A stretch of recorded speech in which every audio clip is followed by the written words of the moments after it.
Welcome to Hope Now, not only weekends, a Hope Church Memphis podcast. Real hope lived out right now.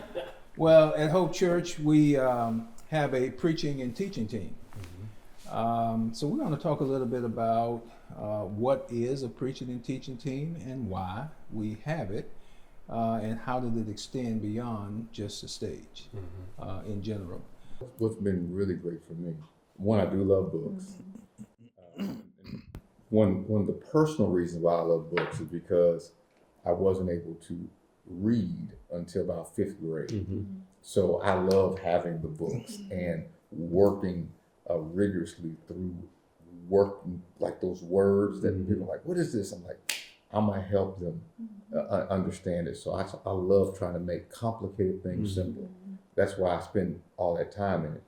But it usually comes down to just when I finally get down whittling it together, Wednesday, Thursday, Friday, when I finally get all that stuff together, right? Because Saturday, I want it to be open for my family if I can, and be with them and just enjoy that time. But just hearing you talk about the books, someone I can relate to. I love them too. It's amazing how God uses different people personally. I cannot for the life of me, and haven't been able to figure out for 20 years how Eli can go in the middle of a mall and do a sermon. I am polar opposite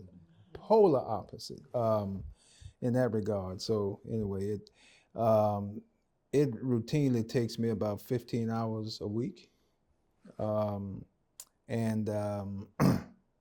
in 2027, it would have been 50 years since I've been teaching the Bible.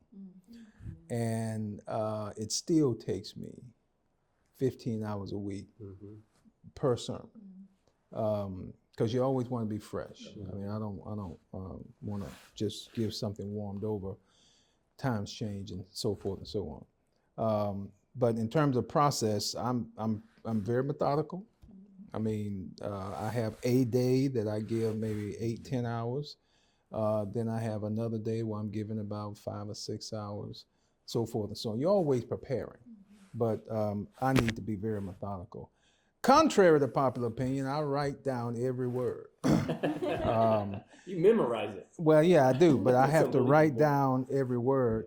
And one time I made a mistake and sent my full written manuscript to Brian Albrecht. I was just given,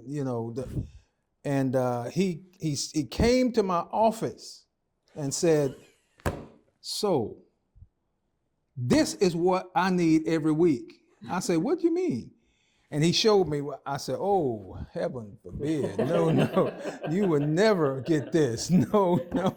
You're going to get the distilled version. And I never made that mistake again. But I do have to write it all down, and then I record it, and so forth and so on. You bring up an interesting situation because we try to be present in when we deliver the gospel from the platform, the pulpit, or wherever. We have the prompter that helped us keeps our notes, right?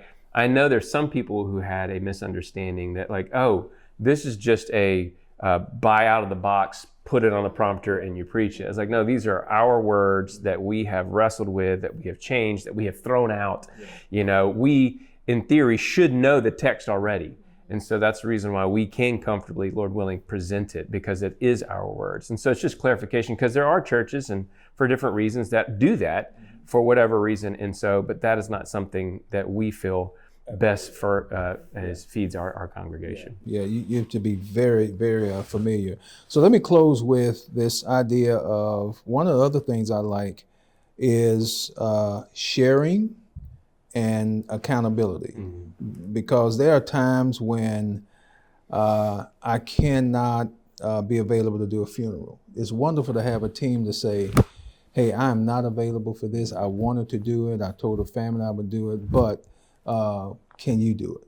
And so just able to have this team concept of others who are able to share, whether it's a wedding, whether it's a funeral, whether it's counseling, whether it's someone wrestling with a particular issue, to know that you are not the only one, and you can refer someone on the preaching team who has the theological and pastoral ability to handle this situation well.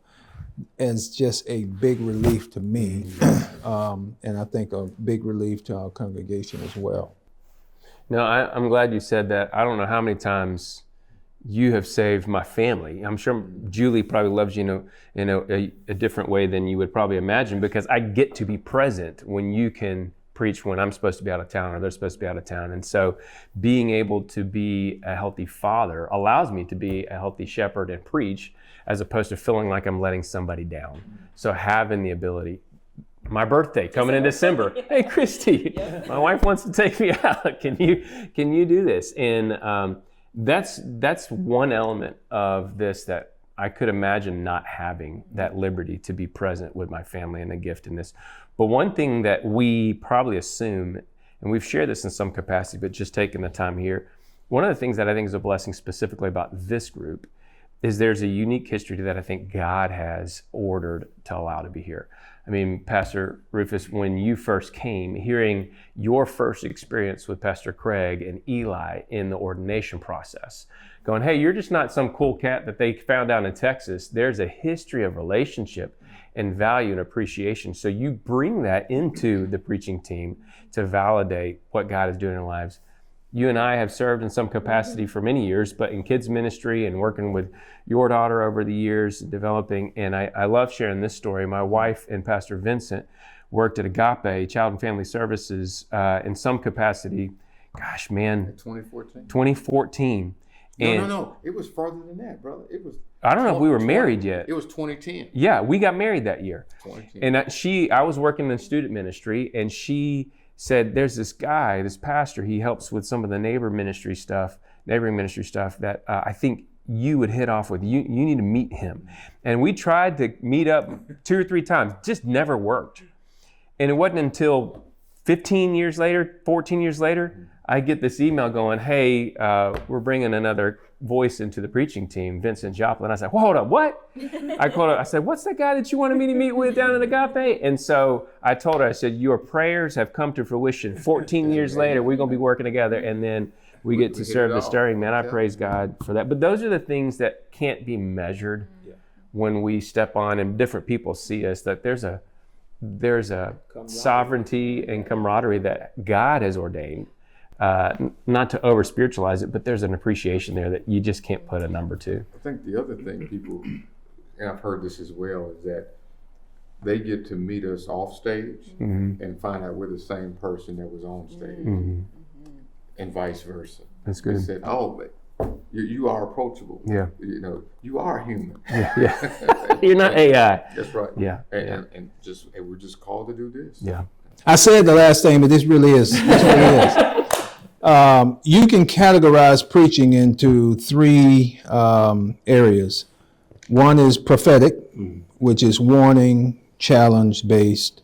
The other is professorial. I mean, it's didactic, explanation.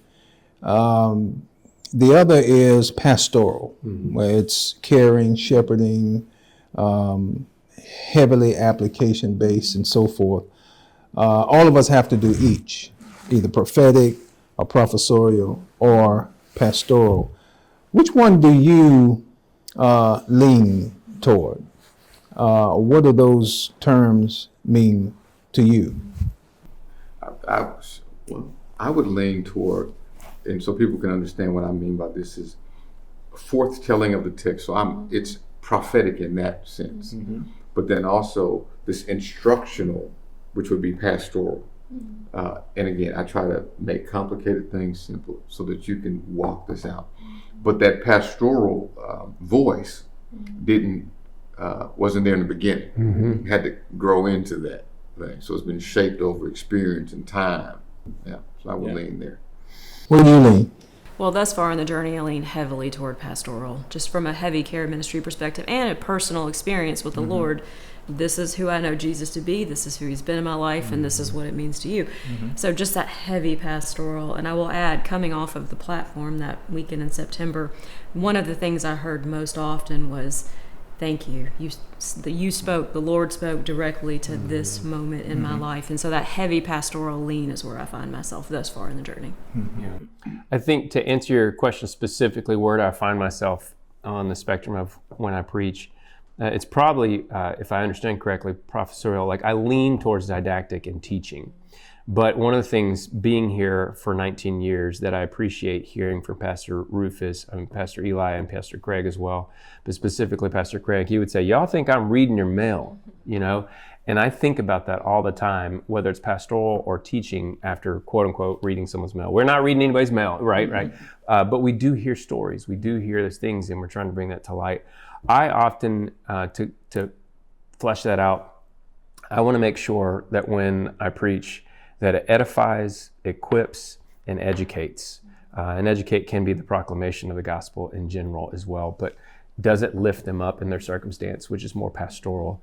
Does it equip them? And so is it giving you the task that God has asked us to do?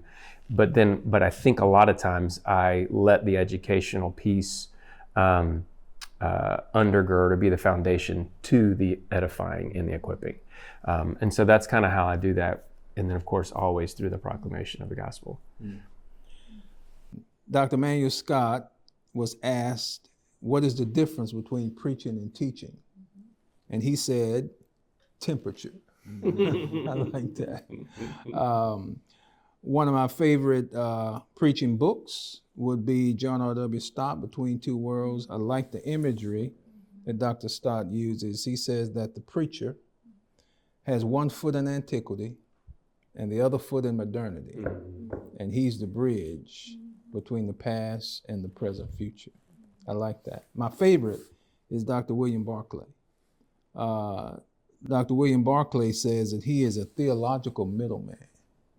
And he takes the learnedness of the scholars and he takes the commonness of the average man, and he tries to say, this is what God is saying. I love that imagery. Thank you for being a part of the team. Thanks for listening to Hope Now. Hope for more than just weekends.